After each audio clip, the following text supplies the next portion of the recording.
안녕하세요. 북클럽입니다.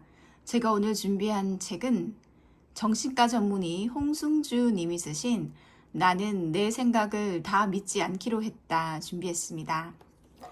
이 중에서 제가 낭독해 드리고 싶은 부분은요. 삶은 매 순간에 있다 입니다. 이제 정말로 중요한 이야기를 하려고 한다. 어쩌면 그동안의 이야기는 이미 이 법칙을 가슴 깊이 새기기 위한 것인지도 모른다. 마음의 문제에 관심이 많은 사람이라면 한 번쯤 이런 이야기를 들어본 적이 있을 것이다. 지금 여기, here and now. 지금 여기가 중요하다. 많은 명상 가이드는 지금 이 순간으로 돌아오라고 요구한다. 이 말이 진정으로 무엇을 의미하는지 이해하기는 쉽지 않다.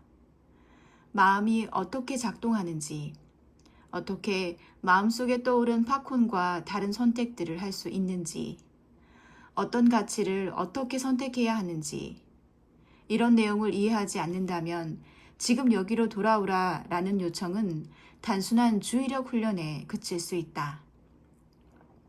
물론 주의력 훈련은 마음 챙김의 중요한 요소 중 하나이지만 주의력 개선만으로 모든 심리적 괴로움을 해결할 수는 없다. 지금 여기라는 말에는 보이는 것보다 더 심오한 통찰이 담겨 있다.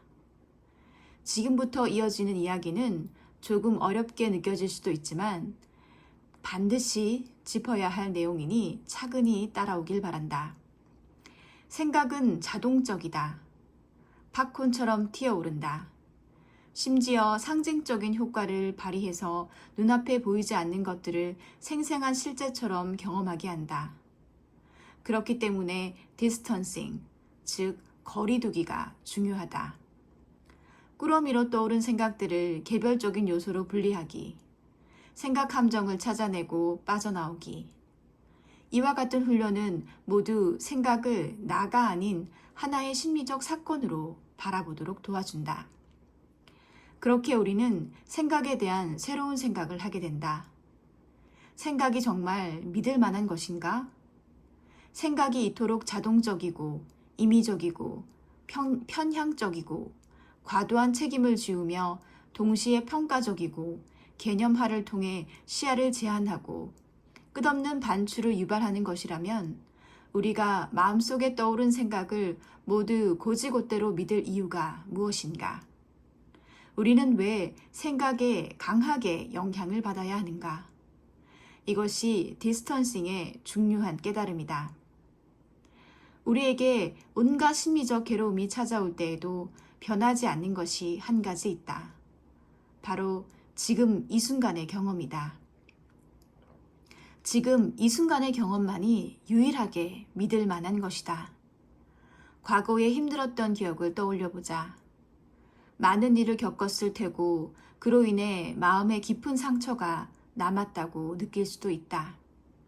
그러나 그때조차도 심리적 사건을 바라보고 경험하는 나는 여전히 동일하게 존재했다. 이 경험적 의식은 개별적인 심리적 사건들과는 무관하다.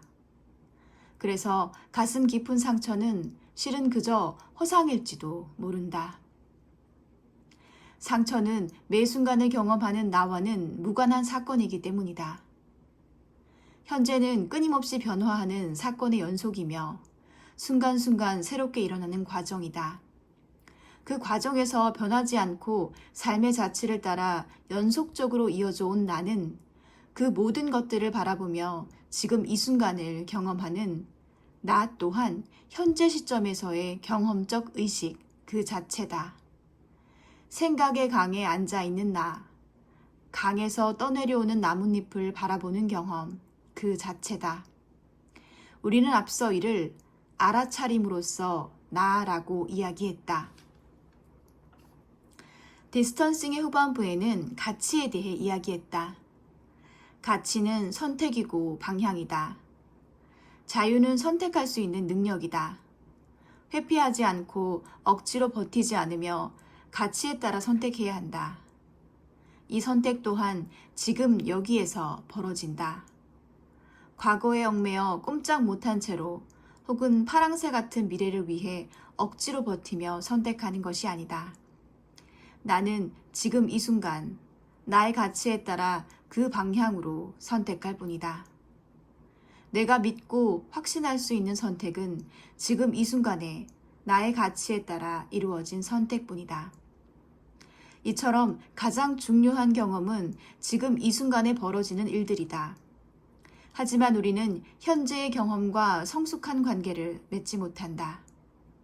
많은 사람이 현재의 경험에 대해, 특히 현재의 부정적 경험에 대해 다음 세 가지 중에서 한 가지 방식으로 반응하곤 한다. 첫째, 멍해지거나 지루함을 느끼며 다른 생각으로 돌아다니기. 다른 생각으로 달아나기. 둘째, 경험에 매달리며 끊임없이 곱씹기. 셋째, 경험을 없애거나 대체하려고 하기. 현재의 경험을 수용하지 못한 채 머릿속에서 과거나 미래와 투쟁하는 것이다. 자국의 관광 온 외국인을 보고 의아해하는 사람들이 있다. 뭐 그렇게 볼 게 많다고 여기에 열흘씩이나 머물까? 하지만 그렇게 말하는 사람들도 정작 외국에 나가면 즐거워한다. 잘 사는 나라든 못 사는 나라든 유럽이든 아프리카든 북극이든 사막이든 부촌이든 빈민가든 장소는 중요하지 않다. 누구나 낯선 곳에서는 마음가짐이 달라진다. 새롭고 흥미로운 일이 가득한 현재에 집중하기 때문이다. 꼭 새로운 공간에 가지 않아도 된다. 지금 당신의 주변에도 행복을 느낄 일은 수없이 많다. 봄바람에 산들산들 흔들리는 나뭇가지, 창틈으로 포근하게 스며드는 햇살, 길가에 여유롭게 늘어져 있는 고양이, 이른 아침 새들이 지저귀는 소리, 추운 겨울날 자판기에서 뽑아 마시는 300원짜리 율무차, 비오는 날 장화를 신고 아장아장 걸어가는 아기, 친구와 주고받는 시시껄렁한 농담, 무심코 들어간 카페에서 흘러나오는 감미로운 음악. 세상 모든 것이 나에게 냉담한 것처럼 느껴질 때조차 나의 마음을 따뜻하게 하는 것들이 나를 둘러싸고 있다. 문제는 우리가 지금 여기에 집중하지 못했기 때문에 벌어진다. 우리가 지금 여기에서 벌어지는 일들을 알아차리지 못했을 뿐이다. 지금 여기에서 온전한 선택을 하지 않았을 뿐이다. 내가 병원에서 실습을 하던 중 만난 사람의 이야기를 들려주고 싶다. 중환자실에 입원한 40대 여성이었던 그녀의 병명은 비소세포 폐암, 흔히 말하는 폐암이었다. 환자는 흡연을 한 적도 없었고 특별한 가정력도 없었다. 단지 운이 나빴을 뿐이다. 결혼 후 아이를 낳고 가족과 오손도손 살아가던 그녀는 하루아침에 힘겨운 항암 치료에 돌입했다. 매일같이 구토가 반복되고 나날이 머리카락이 빠지는 동안에도 그녀는 가족을 떠올리며 버텼다. 하지만 결과는 다발성 전이었다. 뭐가 그리 급했는지 암세포는 순식간에 폐에서 온몸 구석구석으로 옮겨갔다. 환자의 몸에는 수많은 의료기기가 연결되었다. 인공호흡을 위한 기관 내 튜브, 혈액투석기, 체외 순환기, 피부를 뚫고 들어간 여러 주사관들까지 죽음이 손 닿을 거리까지 왔음을 그 자신도 모를 리 없었다. 그녀는 단정한 모습으로 생을 마감하고 싶어 했고 그 뜻을 존중해 의료진은 다른 인공적인 장치들을 제거하고 산소를 공급하는 콧줄만 유지하기로 했다. 그러던 어느 날 환자가 새벽 근무를 서던 간호사에게 말했다. 시원한 사이다가 먹고 싶어요. 간호사는 망설였다. 사이다라니. 환자는 말조차 제대로 내뱉지 못하는 상태였고 음식을 삼키는 건 당연히 어려운 일이었다. 음식물이 잘못해서 기도로 넘어가면 폐렴을 유발할 수 있고 폐렴은 중환자들의 치명적인 사망 원인 중 하나다. 사이다 한 모금을 위해 감수해야 할 위험이 너무 컸다. 게다가 깊은 새벽 시간이었기에 당직이에게 연락하는 것도 망설여졌다. 지금 그것 때문에 연락했어요? 그런 건 알아서 할 수 없어요? 만약 문제가 발생하면 선생님이 책임질 거예요? 피곤한 당직이에게서는 짜증 섞인 반응이 돌아오기 일쑤였다. 하지만 그냥 지나가기에는 생사를 오가는 환자의 부탁이 너무 소소한 것이었다. 그래, 그냥 내가 욕먹고 말자. 간호사는 당직이에게 연락했다. 선생님, 지금 환자분이 사이다 한 모금만 먹고 싶다고 해서요. 사이다요? 네, 흡인 위험이 있는 거 아는데 그래도 한 모금만 먹게 해달라고 부탁하네요. 사이다 한 모금만 드려도 될까요? 정 그러면 조금만 드려보세요. 대신 선생님이 옆에서 잘 보살펴 보고요.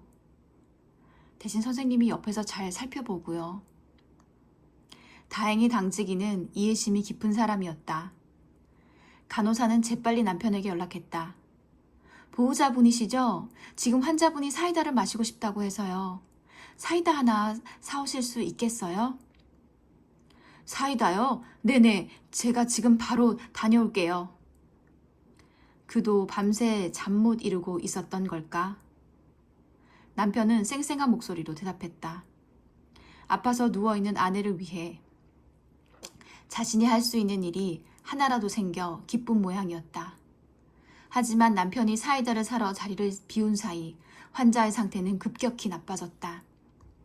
자꾸만 감기는 눈꺼풀, 불안정한 혈압, 떨어지는 산소 포화도 수치. 이젠 정말 시간이 얼마 남지 않은 것 같았다. 그러던 중 남편이 땀을 뻘뻘 흘리며 도착했고 간호사는 기다릴 새도 없이 사이다를 작은 컵에 따르고는 환자에게 다가갔다. 환자분, 조금만 정신을 차려보세요. 지금 남편분이 사이다를 사오셨거든요. 조금이라도 드실 수 있겠어요? 간호사는 사이다가 든 컵을 환자의 입가로 가져갔다. 환자는 개슴츠레 눈을 뜨더니 힘에 부친다는 듯 천천히 고개를 가로저었다. 그러곤 느릿느릿 말했다. 사이다 냄새 참 좋다. 그 말을 마지막으로 환자는 조용히 눈을 감았다. 너무도 허망하게 환자를 보낸 뒤 남편은 내가 늦게 도착해 그거 한 모금을 먹여서 보내지 못했다라며 오열했고 간호사는 본인이 꾸물거린 탓에 환자의 마지막 부탁을 들어주지 못했다는 죄책감에 한동안 시달렸다. 고작 사이다 한 모금 때문이었다. 이리저리 치이며 살다 보면 소중한 것들을 너무 쉽게 놓치게 된다. 당시 의과대학에서 공부를 하던 나도 마찬가지였다. 종일 이어지는 강의와 연달아 치러야 하는 수많은 평가들. 의과대학에 들어가기 전에는 병원에서 일하는 사람이 된다는 것이 이렇게 고된 일일 줄은 몰랐다. 하지만 아이러니하게도 이별과 울음이 가득한 병원 안에서 그 전쟁터 같은 일상 속에서 나는 삶에서 가장 소중한 것들을 마주했다. 평범하고 당연하다고 생각했지만 누군가에게는 너무나 간절한 것들. 언젠가 갠슬에 짜증이 나고 가슴이 답답한 날에 차가운 사이다를 벌컥벌컥 마셔보길 바란다. 목구멍을 찌르며 내려가는 탄산방울들. 그런 익숙한 일상들의 새삼스러운 소중함을 느끼며 삶은 매 순간에 있다. 정말로 집중해야 할 경험은 지금 여기에서 느낄 수 있는 모든 것들이다. 부정적인 생각, 긍정적인 생각, 편한 감각, 불편한 감각, 반가운 감정, 힘든 감정. 나는 그 모든 심리적 사건을 담을 수 있을 만큼 충분히 큰 존재라는 사실을, 내 마음속에는 그 모든 심리적 사건을 매 순간 기꺼이 경험할 수 있는 큰 공간이 있다는 사실을, 그리고 나에게는 매 순간 선택할 수 있는 자유가 있다는 사실을 반드시 기억하길 바란다. 감사합니다. 지금까지 홍승주 님이 쓰신 나는 내 생각을 믿지 않기로 했다였습니다.